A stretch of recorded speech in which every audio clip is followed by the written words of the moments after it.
This car is the most honest car you ever see. It's been a dream ever since I've had it. The first time I heard that engine screaming, I thought, I gotta have one of those. For me, the cars have personality. What's great about a BMW Classic is the community that surrounds it. When you listen to that, that's why we're here. Welcome to Classic Heart, the BMW Group Classic podcast. This is JP, and my guest today is, without a doubt, the guest the furthest away that we ever had. We are now connected to Tasmania, and welcome, Wes Young. Hello, JP. It's a pleasure to be here. Wes, some of our listeners already know you because you've been featured back in 2019 in our YouTube video series called Our Brands, Our Stories. Back then, you had two BMW E9s. I assume a lot has changed in the meantime. And for those who don't know you or haven't watched the video, tell us something about you. So why are you here, Wes? Well, that's a very existential question to start off with. Why am I here? Look, I guess so. I'm 44. I'm down here at Tassie at the bottom of the world, Australia.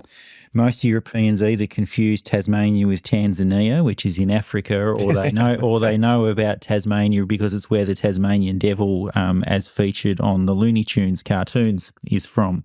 True. So I was born in 1980, and I can sort of remember the rolling out of the E30s as the new shiny thing. And that's kind of where it started for me in terms of cars. So Cool. You know, they were cool then and they're cooler now. I definitely, I mean, I was always prepared to say I feel the Aussie vibe, but I think we need to be specific. The Tasmania vibe, I think we have. Are you born in Tasmania? Yes, I am. My family have been here, I think, four or five generations now in Tasmania. So it's not that big an island, so we know the place pretty well. But how is it living there? If you compare it to Australia, is it a different world? Yes. Yes, is the short answer. Yeah. Good. I really like. Look, I've travelled fairly widely, but I really like Tasmania because it really 3 hours on the island and you're almost anywhere to anywhere else. And how would you describe the car culture in Tasmania in particular? And then if we jump over to the continent, to Australia, how would you describe the car culture there? Because for us, it's always reduced to like Hogan's and that's it. But I think it's much more than that. Look, it is. So, look, I mean, growing up in Tasmania in the early and mid-'80s, Tasmania was always kind of the poorest of the states. So what that looked like was you had older cars down here staying on the road longer. Mm-hmm. And as a follow-through for that, you had more people that were doing their own work on their own cars just out of practicality to keep them on the road. And so what that kind of meant in a slightly less glamorous way that Tasmania was kind of almost had a similar vibe going on to somewhere like Cuba, where, you know, you still see the 1950s cars on the roads because they never brought in anything new. We didn't have anything as cool as what the Cubans have got going on, but we have a very strong car culture here. So we've had high-level motorsport racing here at places like Longford, you know, back from the 40s. We now still have Symmons Plains Raceway, which is just out of Launceston, so it's 2.5 hours from me, where the Australian supercars come and do a rally, an event. I think they were there last week, actually. Mm-hmm. But in terms of the culture for Tassie, I'm also on the board down here of the National Automobile Museum, and what really surprises me through that museum is the majority of our exhibits are actually sourced from private collectors or enthusiasts in Tasmania. Very cool. Tell us more, please. It never ceases to amaze me what the staff at the museum will pull out of the woodwork somewhere in Tasmania. So I was up there last week and there's a Messerschmitt bubble car on display that somebody in Tasmania, fully restored, amazing thing. It looks like it should have wings, and that's someone's pride and joy that they've restored down here at the bottom of the world. And it's probably the last thing you'd ever expect to see down here, right? Yeah, and, sure. No, absolutely. And you'll go back the next week and there's a Ferrari F40 that's owned locally on the showroom floor, So we've got a very amazing variety of vehicles in sheds down here and amazing roads to drive them on. And I mean, also, Australia had its very own car brands. We used to have a fairly vibrant manufacturing industry for cars. We don't sort of make cars here anymore. So if you went back 40 years, I think Chrysler had a division out here, Ford, Holden. I've got a feeling there might have been another Japanese one at some point, but now there's none. But all of that sort of crystallised around this supercar V8 touring type thing. So you had almost a duopoly of this Ford v Holden thing. Mm-hmm. So for those that sort of aren't aware, Holden was an Australian-based brand that ended up getting sucked up by General Motors, sort of Chevrolet. Yeah, the Holden brand died in 2021, just for you as a background, everyone, and General Motors wasn't able to save it. And the result was that this 160-year-long history ended of the only, as far as I know, the only actual original car brand from Down Under. So wasn't it sad for you and your people? Can you feel an impact still? That's doing some really interesting things socially and in terms of the enthusiast space at the moment, because you've got these rusted-on loyalists that can remember these cars as kids or young adults and the nostalgia factor, and they've got a disposable income to buy and restore and own these cars. But you don't have the brand loyalty coming through with the people buying their first cars now, because it's a dead brand. It doesn't exist anymore. So it's going to be really interesting to see how that evolves. If you go to the regular things like Goodwood and stuff, more and more you see Holdens. Mm-hmm. So they kind of create a fascination here in Europe because it's something that we never saw or never see because, even Australian racing series were not like that popular down here. I think I think it's amazing to see what's going to happen, as sad as it is that the brand doesn't exist in its core anymore. But coming back to the point of car culture, do you think that these kind of the distance you have to cover, because even in Tasmania, I'm sure you need to drive quite a while from Hobart to going to the other end of Tasmania. So do you think that this kind of use of cars is base of a car culture? Look, that's a really good question. I mean, so the other thing I'd say is we don't have wonderful autobahns over here either, so it does take a little bit longer to get around. So we have a very vibrant cars and coffee type culture, first Sunday of the month type get-togethers. The museum I talked about, we had an event on for enthusiasts to bring their own cars, but it was for women, for female car owners to bring their cars.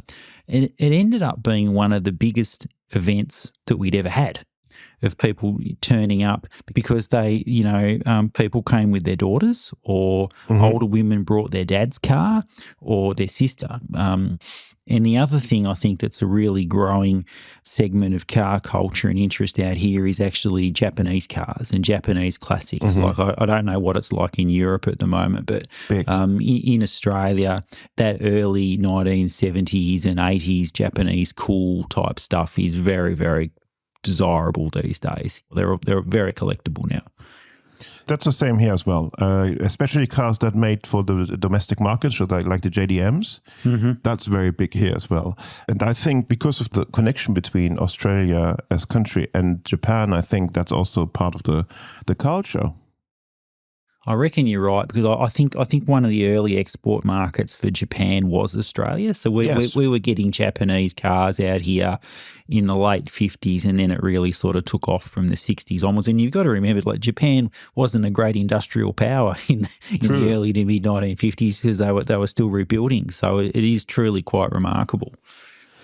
So I think as we speak, we have like Australian brands. We had the influence of the Japanese market, and you ended up owning 2 E9s. Yes. So I've got a 1972 Chamonix white BMW CSL. So that's the right-hand drive injected CSL, which for those that have watched the video, it is now finished. It is on full registration, and it's a part of the family. So that was a 2-year restoration, full nut and bolt. And I think one of the saving graces with that, with the onset of the COVID pandemic, was I ordered all of the parts that I thought I would need before the supply chains all went down, and I just sat in my shed for the better part of a year when not at work and got on with it and got it done. So the other car I've actually got a second CSL because one's not enough, right? Of course, you can't stand on one leg.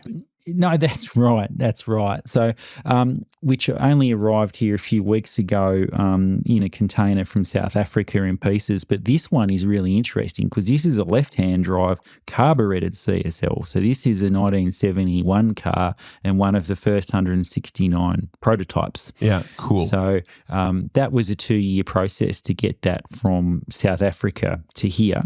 And the other couple of Beamers I've got, and you'll pick up there's a bit of a theme here, is I've got a 1976 E12 MLE, which is the South African build Snitzer Brothers homologation lightweight. Yes. And I've got the E30 333i, which is the Alpina worked right-hand drive E30 out of South Africa, which is the closest thing to a right-hand drive M3 you'll ever find. So that's the BMW collection as it stands at the moment. Wow. So the exception of the carb one, they're all white and they've all got the BMW motorsport stripe on them. So of course. Anybody who suggests I've got OCD is completely wrong. Right? Those kind of early BMWs with that kind of homologation and racing pedigree is what I find really interesting. How did this love affair with BMW start? Is it a family thing? Well, yes, it is. It's actually a pretty funny story. So I'll take you back to 1990. So I'm not sure what was happening in Germany in 1990, but out here, it was big hair, bright clothes, shoulder pads, all that sort of stuff, right? So, yes. And my parents decided it was time to get a new car, a new secondhand car. And we went to just literally the next block over from us on the northwest coast of Devonport was the local BMW dealership. So you've got the Young family and you've got my sister and I who are a year apart. So, 8 years old. And we take an E30 four-door sedan, I think it was Schwartz Black, for a drive. And my parents, I don't think my dad was that excited about the price, but my mum thought it was the cat's pajamas, which is Australian slang for really, really good. Wow! So you said the cat's pajamas? The cat's pajamas. Yeah, amazing. Yeah. So look, the parents are talking to the car salesman. BMW salesman, and they look, we really like it, but we don't like black cars. Could we get one in white? Okay, could we get an E30 in white? And the salesman goes, oh, yeah, look, I reckon we can do that. We've got one in the yard in Melbourne. We'll get it over here, come back in a week. So, nice. It's like a bit like waiting for Christmas, right, JP? Yeah. So, you're ticking off the days, waiting for this car. Anyway, phone rings about a week later. It's the dealership. And my mum says, oh, look, we're all going to go up. The car's here. It's great. Said that the dealer said that there's been a problem. And Dad goes, oh, what's the problem? So he wouldn't say. He said, just come up. So we get up here, and here is this immaculate white E30, the bottle cap wheels, right? With 1990 here, so that the car's only a year old. We're going to be second owner. And I thought, wow, this is pretty amazing. And my mum's looking at it and she's in love with it, and my dad's looking at it and they go, so what's the problem? And the salesman, without so much as even cracking a smile, he said, well, look, the problem is they've left 2 doors in Melbourne, which is on mainland. And my parents go, what? What do you mean they've left 2 doors in Melbourne? The car looks fine. And then the penny dropped that they'd actually shipped over a coupe. Okay. We bought a sedan, but they'd shipped over a coupe. So look, the salesman sort of said, look, obviously it's our mistake. We're a little bit flexible on the price. And my dad's like, oh, well, what are we going to do with that? I've got 2 young kids, we don't want them climbing over the back seat to get in this coupe. Anyway, my mother wasn't having a bar of it once she'd taken the coupe for a drive, so we ended up buying it. So that's how it started, to answer your question, JP, and that car's still in the family. Wow, really? Yeah. I love the story to say we lost the 2 doors, so we ordered you a coupe. Yeah. But was the coupe an issue, or was it no problem at all? The extra 2 doors would have come in handy, let's say that. I think we made it work. I ended up in a bit of trouble a few weeks later when I was climbing over the front seat to get into the back, and I put my foot in the ashtray in the centre and I broke it. So, this was 1990. New ashtray from BMW was nearly $200 Australian. So that's, wow. God knows what that is with inflation these days. But look, it was a beautiful car, and it still is. So I love that. But is it true, talking about space, is it true that you got never officially in Australia the E30 Touring?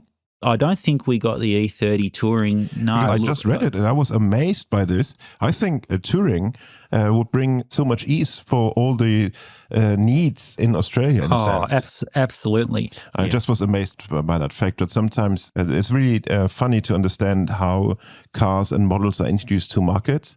I mean, there are people that know it much better than both of us, but I'm sometimes surprised what decisions are made, especially if you look at South Africa, where you have these amazing, powerful sedans and limousines, in a sense, that we never had in the German markets. Of course, we had then the M division, but, that's what I like. But coming back to the E9, because I think we haven't someone talking too much about the E9, and I think that's a shame because the shape of that car is so elegant, and I like that you keep the coupe story in your life, from my point of view. Where did you find your first? I actually bought it off a South African, funnily enough, who'd moved out here to Australia, and he, I had wanted one for a while, and I was at that point in life where I could probably afford one. So it was a 72 CS, so that's the twin Zenith carburetted version, which is the base model in the E9. I bought it. It was on the road. It was registered. It was Polaris silver, but the factory color was Salon gold. So that's the one that's in the film with Group Classics. So that was the first E9, and that was a 12-month sort of process to turn that around and get that back to the quality where it needed to be. But they are just gorgeous cars. Like even when you to drive versus something that is new. The CS is a real true driver's car, sort of autobahn cruiser type thing. It is just a really comfortable, beautiful, because it comes factory power steering and power windows, like for 1972. This is almost unheard of. Yeah, true. And it's just an absolutely gorgeous thing to look at and a gorgeous thing to drive. And the other thing that people would sort of forget is mechanically, they are essentially bomb-proof. They are actually it's such a tried and tested motor and drivetrain, you almost couldn't break it if you tried. So in some ways, it's a marriage made in heaven, right? It's this beautiful, almost Italian-esque looking designed body delivered by Carmen with the running gear of a tank. There's not often people just get it right, if you know what I mean. True. And I think with the E9, because it was a product of a few other cars to get to that point, right? To the actual first gen E9 with the new class. Yeah, no, absolutely. And they just got it right. And then you think, well, don't mess with perfection, right? So what did they do? They turned around and brought out the CSL. Done. Also very pragmatic. Yeah.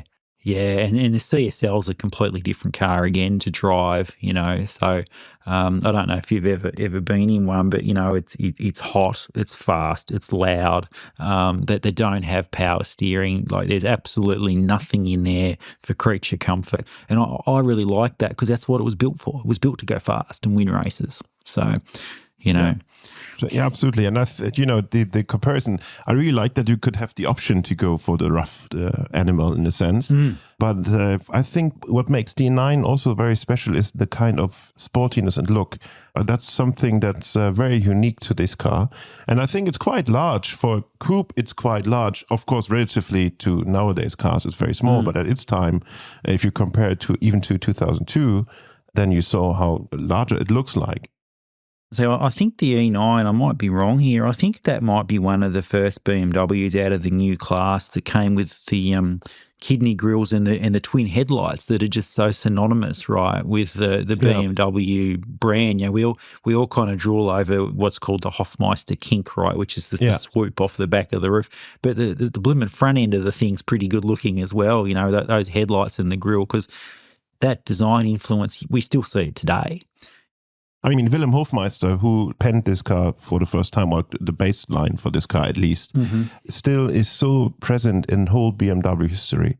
I remember that we had Arjen van Hooydonk as a guest before you here, and he just said, you know, of course we stick to these design elements, but in the end, this is not what is defining the BMW.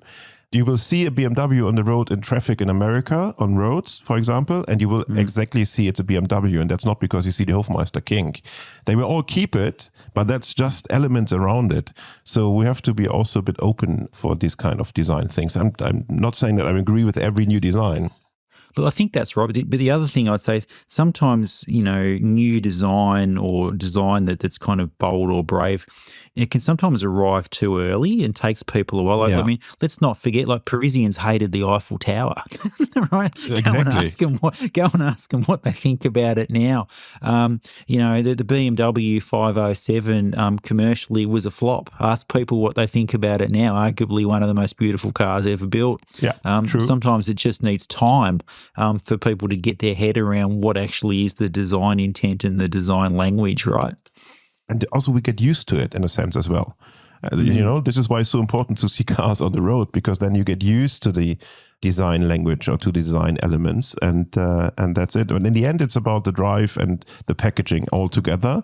And I think the E9 is a perfect execution of that one. But tell me, how is BMW perceived in Australia? Is it like a luxury car, sports car? And further, is there a big fan base amongst young people in Australia for classic BMWs? Yeah, look, it has a very big fan base here, and BMW were a regular campaigner in factory supercar racing here back when I was a kid and until quite recently. They walk an interesting line, I think, in terms of what the brand proposition is out here, because I might be simplifying it a bit, but from where I sat, BMW was prestige, a luxe type brand, but it had sort of racing and sport DNA. I'm always online, you know, hunting for that next rare part or that next car that needs to be in my shed. And what I'm seeing now is lots and lots of young guys, and I'm showing my age, right? But 44. They're all mad. They are all mad on E30s. Yeah, no, that's true. You know, sure. You've got guys in their 20s that love E30s. They're spending silly money on them, or even E36s now, or even a bit after that. Or you know, if you're a bit older, or you're lucky, or you've got money, you know, it's E9s and this sort of stuff. But anybody kind of that's interested will find their flaw to come in on the BMW story, because you can still buy an E30 car pretty cheaply, right? And parts are cheap as chips. And you can do some pretty crazy things with it where they're still really competitive for a 30 or 40-year-old car. But I think this makes the magic about the E30, that you really are able to do things yourself. And so many guests in these podcasts, they just do their very own versions of their E30s, and I was amazed by this. So there's one guy called the Kaiser. He's a fantastic friend of mine, and he is doing the most crazy car conversions. That's far off of tuning. It's even more as an artwork, and he also does lots of E30 stuff, because he said it's the perfect base for him. And he's a white paper, he said, that E30. So obviously, some people love to spend time modifying and customizing their cars. I know that you're not part of this scene, but Wes, what are the things you enjoy most apart from driving? Oh, look, there's probably a couple. So, you know, restoring the CSL and the Salon Gold CS, you know, with your kids. Yeah. where you're creating the next generation of fans, and you know, there's plenty of photos on my phone of all of that sort of stuff, and they're now years and years older.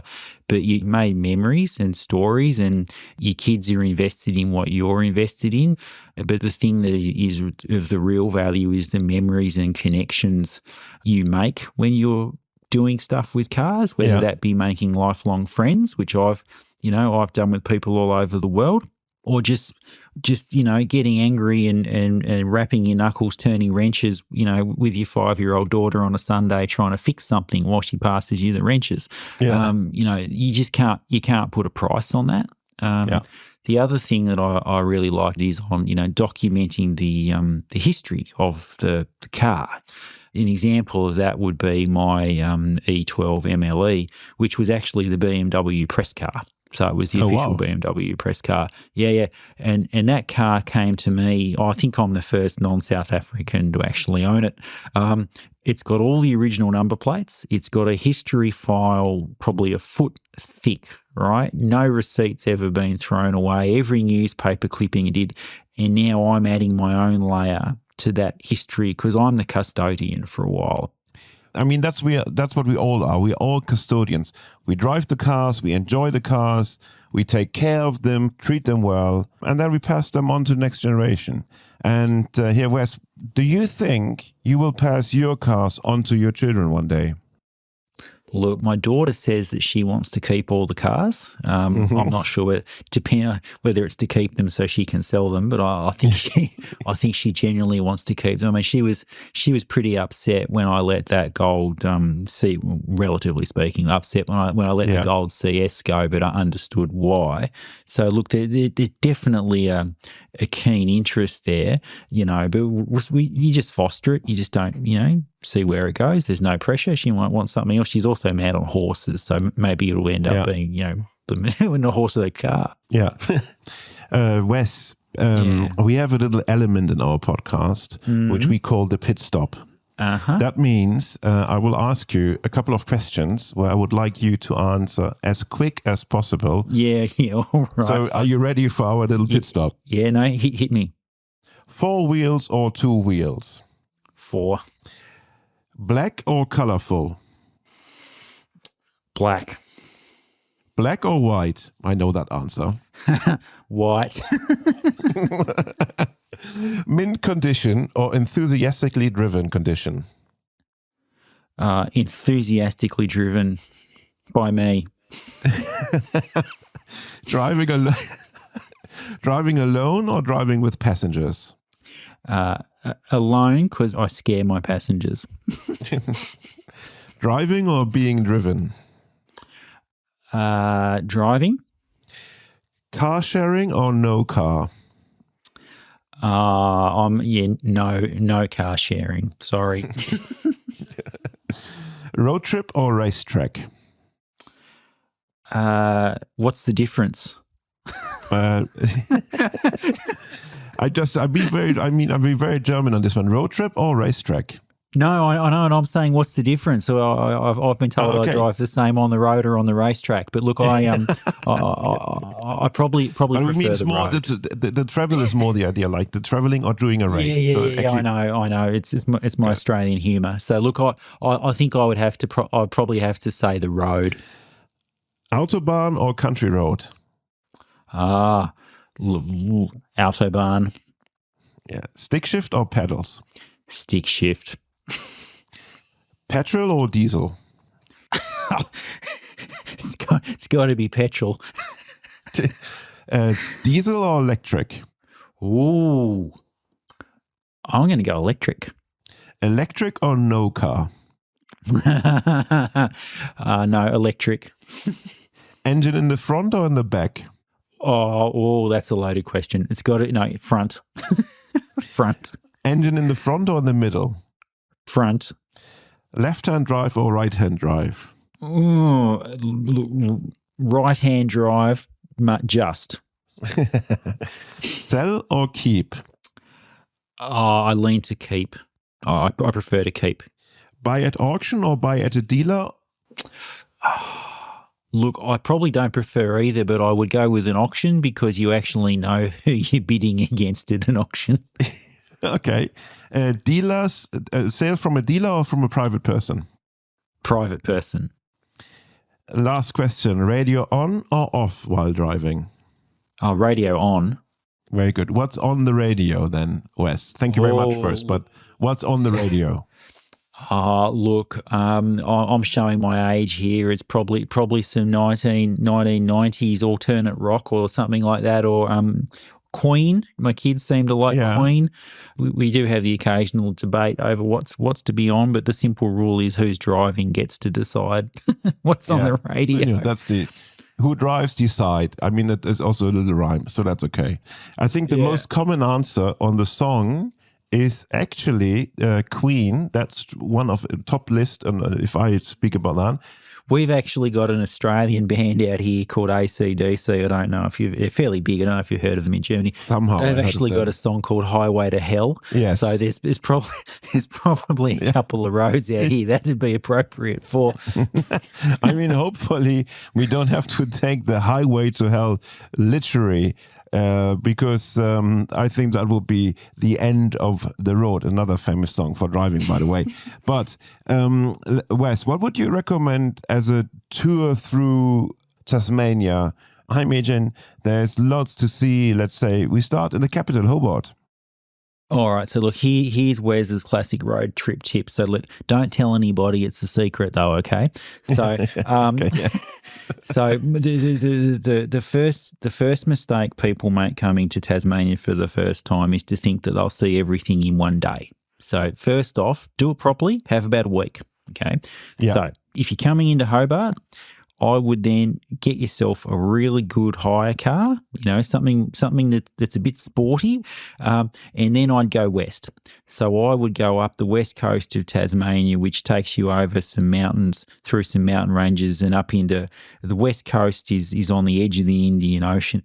Beautiful windy roads, a couple of nice tourist attractions too, but that is a real driver's road. So I would go west first.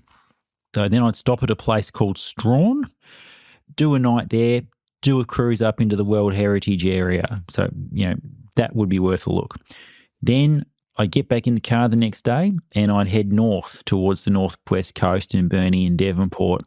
Now, up along there, we've got a lot of really world-class produce that we make. So, whiskey distilleries, cheese factories. So if you're a foodie, this is where you want to be going. Yeah. And then keep going along the top of the state until you come to Launceston, which is where the car museum is I talked about. If you're a car person, have a look at the museum. We've got about 70 cars there. They change every week.